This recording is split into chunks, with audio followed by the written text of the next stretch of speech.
بسم الله الرحمن الرحيم اللهم صل على محمد وآل محمد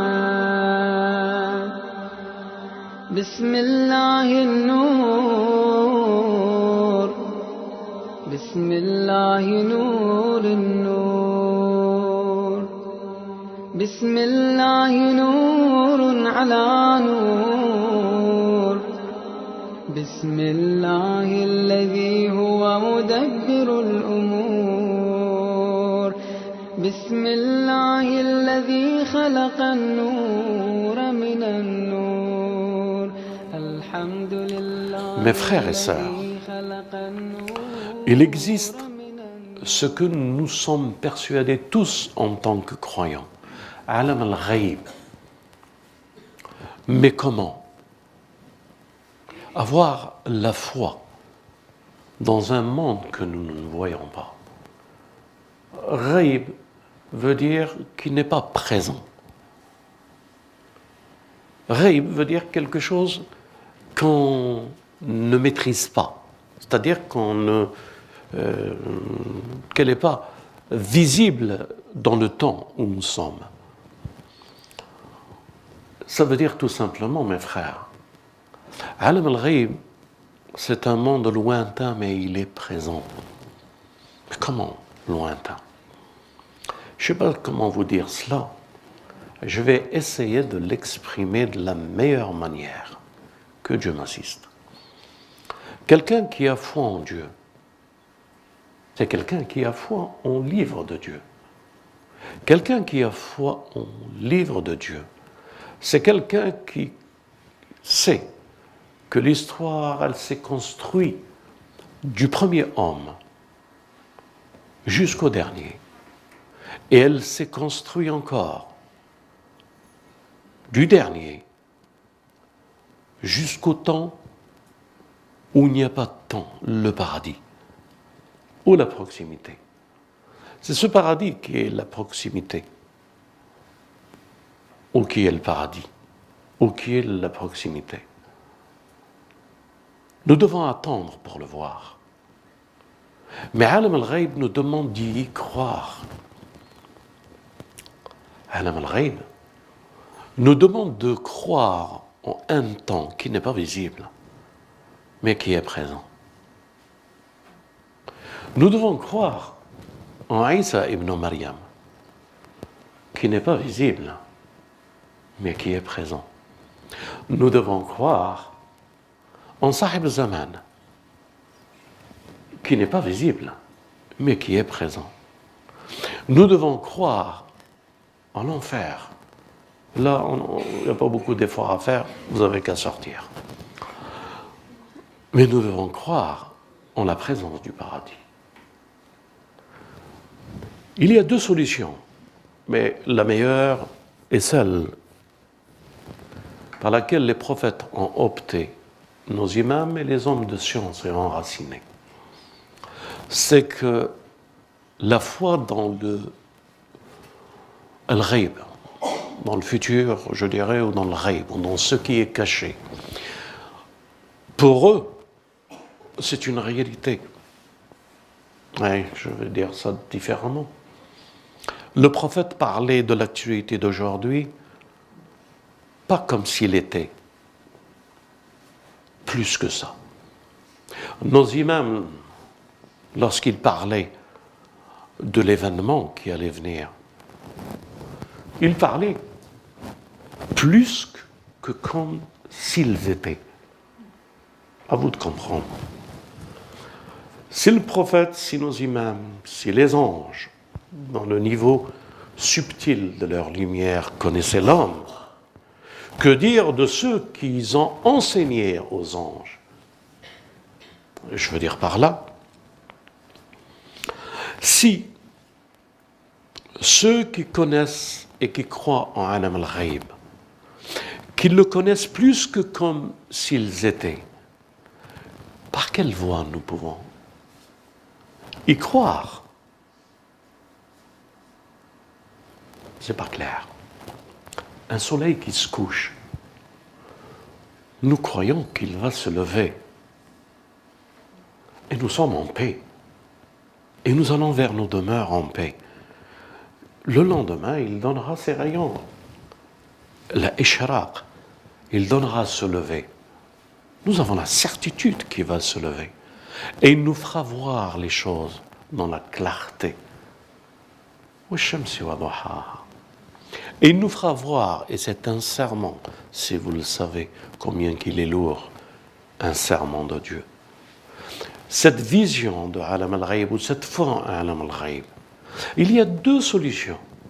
Ou, et nous sommes tous des mortels, nous devons attendre et que la chose nous apparaisse. Et nous le voyons. Ou, différemment, à notre naissance, quand on est né, on sait qu'un jour, Dieu arrêtera notre pendule à l'heure qu'il veut et nous disparaîtrons de cette terre. Mais nous avons tendance à ne pas croire que nous sommes mortels. Je ne sais pas si je suis clair. Ou à éloigner ce jour de certitude lorsque les yeux deviendront fer. Ou nous le voyons déjà ce jour. Ou il est déjà présent en nous. Et que cette mort présumée, nous l'opérons par la grâce de Dieu et la foi dans Alam al-Ghaib. Alors il dira de nous, فَمَنْ كَانَ مَيَّتْ فَأَحْيَيْنَاهُ. Et nous lui avons donné une lumière pour qu'il puisse marcher parmi les hommes. Donc, ce que nous savons dans le futur avec certitude, si nous avons la certitude, Dieu nous donne un verset par celui qui est mort et que nous le ressuscitons et lui donnons une lumière pour qu'il marche. Nous sommes en train de comprendre notre âme éternelle, mes frères. Nous sommes en train de comprendre tous les temps de l'âme. Nous sommes en train d'essayer de comprendre, et je dirais mieux ça. Tout ce qui existe dans le futur est présent aujourd'hui. Deux choses l'une. Ou le futur, nous devons le construire, ou le futur nous construit. Je répète, et j'espère être très clair. Ou nous devons pratiquer, vivre, lutter, combattre notre âme, combattre tout ce qui est dérive, injustice, pour construire. Ou ce que nous croyons déjà est déjà construit en nous. Et le faire et agir n'est pas le résultat pour être, mais c'est le résultat d'être que nous sommes aujourd'hui. C'est ainsi que notre Père a été au paradis. Il l'a été. Et c'est ainsi qu'il est venu pour y retourner. Mais c'est dans la dimension du temps d'Iblis qui nous fait croire en la pauvreté. Il nous fait peur. C'est lui qui est l'enjeu de notre âme. C'est lui qui nous fait peur. Lorsque Shaitan, Iblis, yakhawafna, si nous voulons faire des bonnes actions. Et son résultat, c'est de rentrer dans la peur du temps qui l'attend. Il veut que nous soyons comme lui dans le temps qui nous attend, la peur. Alors que Dieu veut nous apprendre par le temps présent, la confiance et la foi du futur. Je ne sais pas si c'est clair pour vous, mais tout ça n'est que préambule pour savoir qu'est-ce qu'il y a à l'intérieur et comment aller vers cet intérieur qui a la certitude, qui a sidq, qui a tawhid, qui a l'ikhlas, qui a nafi al-sifat pour être uniquement la parole. Nous ne sommes qu'une parole cachée en nous-mêmes. Cette parole, c'est l'âme pacifiée, c'est le cœur pacifié, c'est la certitude. C'est de cette certitude que les fluides du futur agiront. Par le fluide du futur, ils deviennent présents. C'est la mishkak, la niche de la lumière. C'est à travers la niche de la lumière, sans que le feu soit présent, la lumière jaillit et devient lumière sur lumière. Le monde n'appartient à la vérité que par la lumière. La lumière, c'est une parole de Dieu qui a fait que tout ce qui existe, existe par sa parole. Le connaître, c'est le connaître la parole. Revenir vers lui. Et la transformation n'est qu'un décret, une parole que nous devons inscrire à nouveau dans notre âme. Pour qu'elle se purifie, elle se dépouille de tout ce qui n'est pas lui. Et de tout ce qui n'est pas lui, c'est ce mélange qu'Iblis a introduit dans nos jugements, dans nos analyses, dans nos appréciations, dans le désir lorsque nous voulons, comme nous voulons. C'est nous voulons comme nous voulons qui doit disparaître. Alors, là, nous pouvons dire, uniquement là, et ça appartient aux messagers et à nos imams et aux awliya, nous sommes les khalifas. Parce qu'en nous est aboli tout autre nom, toute autre divinité, tout autre obscurcisme, tout mélange, tout cet être que nous voulons faire apparaître, qui n'est pas nous, qui n'est qu'un résidu de ce que cette âme a accepté qu'elle n'est pas elle. Alors il se transforme et ils deviennent trois puissances maléfiques. Les puissances Ammar, Al-Luwama, Al-Mulhima, que nous devons, avec son aide, de ne pas accepter qu'elle prend l'emprise de l'Mutma'inna.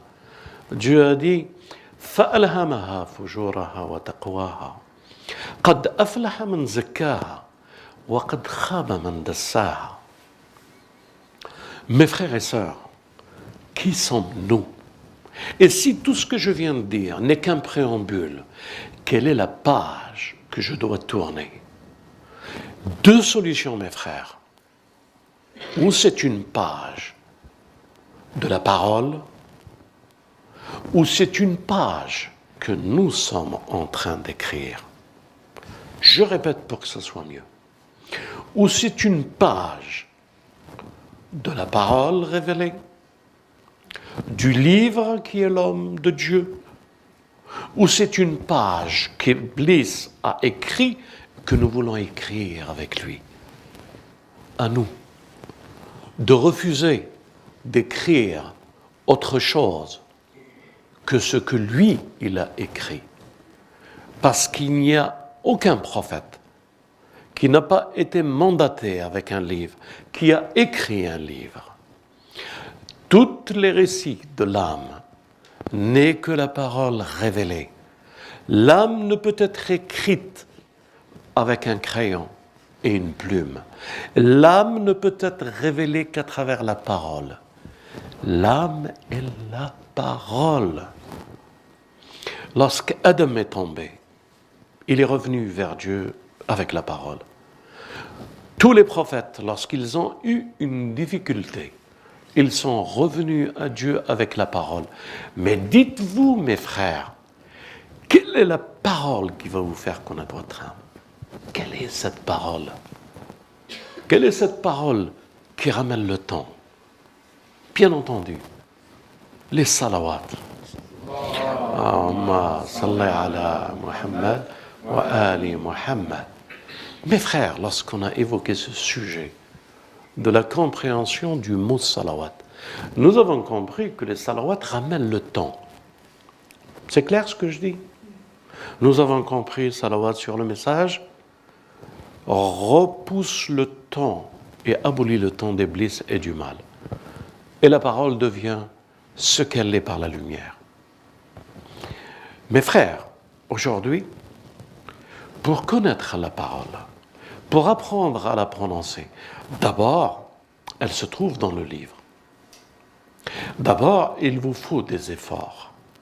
D'abord, si vous voulez que le monde de l'ghaïb, qui est construit et qui nous construit, d'abord, il faut que vous vous interdisez tout ce qui n'a pas été fait à travers la parole. Vous ne devez plus faire de mal, mais pratiquez les bonnes œuvres. Dites ce qui est convenable. Recommandez-vous le bien. Apportez-vous du bien. Échangez-vous du bien. Pas de suspicion, pas de doute, pas de complot, pas de calcul. Vous devez abolir tout ça. Parce que tout ça n'est que l'œuvre du malin. Je répète, si nous voulons avoir la parole, elle se trouve dans le livre. Je peux dire, prenez telle sourate, tel numéro de verset. Elle y est. Ilm min al-kitab. Mais est-ce que vous avez compris? Ce n'est pas de cette manière-là que vous devez y aller. La meilleure manière, c'est de savoir ce que vous avez déjà, qu'est-ce que vous avez fait avec. Je suis clair? Le problème pour vous, c'est qu'est-ce que vous avez fait de vous-même pour pouvoir aller vers la parole. C'est d'abord qu'est-ce que vous êtes fait avec votre langue. Qu'est-ce que votre langue a murmuré? Qu'est-ce qu'elle a fait comme dhikr? Qu'est-ce que l'Ouest l'a accompli? Qu'est-ce qu'elle s'est fait? En définitive, vous êtes une parole que vous devez abolir. Vous êtes un Ouest. Vous êtes min shaitan, fabrication, code génétique, ancêtre, environnement, société, religion, pays, famille, tribu. Mais qui vous êtes? Et qu'est-ce que vous devez abolir? Qu'est-ce que les Qurayshites devaient abolir? Mais qu'est-ce que vous devez abolir? Qu'est-ce que les premiers musulmans ont aboli? C'est-à-dire les idoles avant de faire le tawhid. Qu'est-ce que vous avez aboli en faisant le tawhid? Mais qu'est-ce que vous êtes? C'est uniquement ce que vous faites. C'est uniquement ce que vous avez acquis. Ce que vous avez pris comme acquis. Ce que vous êtes, la réalité de vous-même, telle que la parole l'a révélée, vous ne l'avez jamais touché. Vous ne l'avez jamais compris. Parce que si vous l'avez compris, eh bien, cette parole vous a transformé. Elle vous a ressuscité. Elle vous a donné ce que Dieu donne à ses intimes. Elle vous a donné la paix. Elle vous a donné la confiance. Elle vous a donné la certitude. Elle vous a donné ce qu'on aime. Quand on aime quelqu'un, on aimerait lui donner tout ce que nous avons. Parce que ce que nous avons, c'est lui. Et c'est lui ce qu'il a, c'est nous. Ça veut dire que cette parole pourrait être en groupe ou pourrait être individuelle. Préambule encore, hein? Pensez pas que je suis en train de vous dire la solution. Hein? Cette parole, est-ce que c'est en groupe? Ou est-ce qu'il faut qu'il y ait quelqu'un que j'aime et je rentre dans cette âme? Est-ce qu'il faut être plusieurs, s'aimer? Est-ce que mettre en pratique la parole à plusieurs fait découvrir la parole ou c'est la parole? Est-ce que c'est l'ensemble du livre, qu'il faut qu'il soit le livre tout entier pour que je puisse prendre la parole du livre? Vous suivez les frères ce que je suis en train de dire? Est-ce qu'il faut que ce soit tout le livre et prendre la parole du livre? Ou non, le livre de côté, je prends que la parole. Je ne sais pas si je suis clair.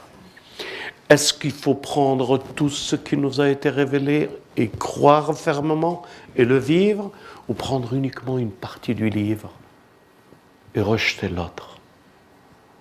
Voilà le piège. Voilà la méconnaissance. Voilà qui nous sommes. Et qu'est-ce que nous cherchons? Est-ce que nous cherchons à vivre ce que le messager a vécu et les prophètes et les awliya, ou nous voulons vivre uniquement une partie du messager et refuser l'autre? Est-ce que nous devons souffrir comme il a souffert les awliya? Vivre l'isolement, voir sa femme disparaître de faim? Ou est-ce que nous voulons, non, nourrir nos femmes et les voir grossir et nourrir nos enfants et les voir? Ou est-ce que nous sommes prêts à vivre ce que le prophète et nos imams ont vécu? Est-ce que la parole, est-ce que c'est un ensemble de lettres? Est-ce que c'est un ayah? Ou est-ce que c'est un signe dans l'ayah? Vous voulez changer. Vous voulez apprendre la parole. Mais lorsqu'on vous dit pourquoi vous voulez la parole, qu'est-ce que vous voulez faire avec cette parole? Vous vous dites, eh bien c'est la parole qui va me transformer. Vous pensez que c'est l'acquis, alors que la parole, c'est pas l'acquis. Je répète, la parole est une science. Mais ce n'est pas une science qui s'acquiert. C'est une âme qui ne s'est jamais séparée de Dieu. C'est une âme qui affronte avec sérénité et paix le conflit avec Iblis. C'est une parole qui ressuscite, qui donne la vie. C'est une parole que si vous la prononcez, vous changez ou vous seriez ce que vous avez toujours été et ignoré. C'est ça l'âme. Qui sommes-nous? Mes frères et sœurs, je répète une dernière fois, ce n'est qu'un préambule. L'important, c'est qui adorons-nous? L'important, c'est qui nous sommes dans l'adoration de ce Dieu que nous adorons. Qui nous sommes? L'important, c'est lui qui nous a fait. C'est pas l'effort, c'est pas nous. C'est lui qui aime et qui rapproche par la parole. La parole, elle est un terme associé à Amin. Amin, confiant. L'un disait une puissance confiante qui peut te la ramener avant que tu te lèves. L'autre, il disait une science du livre. Donc, le plus haut niveau de l'un est une action confiante, le plus haut niveau de l'autre est une science dans le livre. Si le livre représente l'âme, quelle est cette partie de l'âme qui croit dans le ghaib, qui le rend présent dans sa vie, qui le fait ressusciter, et que ce n'est pas lui, c'est lui qui adore, qui a voulu de lui. Parce que Dieu dit, lumière sur lumière, nour ala nour, yahdi Allah li nourihi man yasha. Lumière sur lumière, Dieu dirige vers lui qui il veut. Donc, cette âme, cette parole, cette lumière, c'est comment qu'elle est auprès de Dieu. Et si elle est auprès de Dieu, cette âme, aujourd'hui, elle n'a pas été séparée de Dieu. Dieu lorsqu'il unit à lui, lorsqu'il ramène dans la proximité, il ramène qui il veut, et ça, pour lui, il n'y a pas de temps. C'est nous, c'est pas nous, ou c'est nous. C'est lui, Iblis, qui veut nous faire peur. C'est lui, Iblis, qui veut nous montrer les mauvais côtés de notre âme. Pourquoi attaque-t-il notre âme? Parce qu'il a compris quelque chose qu'il aurait dû comprendre, que le but de la création, ce n'est pas une course sur cette terre qui arrivera le premier. Ce n'est pas la course qui nous est imposée aujourd'hui, qui sera le meilleur à l'école, qui sera le meilleur dans le métier, qui sera le meilleur dans le commerce, qui sera le meilleur dans la politique, qui sera. Ce n'est que de la course d'Iblis qu'il a joué avec notre âme. Notre âme, elle n'a pas besoin de ça. Si notre âme croit en alam al-ghaib, le ghaib, il est présent pour cette âme. C'est pas les actions, c'est pas nous qui faisons, c'est pas pour y arriver, mais c'est ce qui nous sommes. Ce que nous serons, nous le sommes. Alors, mes frères et sœurs, pour votre âme, Dieu instaurait un code. Pour y revenir vers lui, il ne faut que mettre la parole en pratique. Ce qu'il nous a dit de faire, nous le faisons. Ce qu'il nous a interdit de ne pas le faire, nous ne le faisons pas. Et nous l'adorons quand lui, il veut comme lui, il veut. Pas comme Iblis quand lui, il veut. Autrement, nous sommes Iblis. Et nous n'avons rien compris de ce qui signifie qui nous sommes. Alhamdulillahi alladhi khalaqa an-noura min an-nour wa anzala an-noura 'ala at-tur fi kitabin mastur fi riqqin manshur بقدر مقدور على نبي محبور الحمد لله الذي هو بالعز مذكور وبالفجر مشهور وعلى السراء والضراء مشكور وصلى الله على سيدنا محمد النبي وآله الطاهرين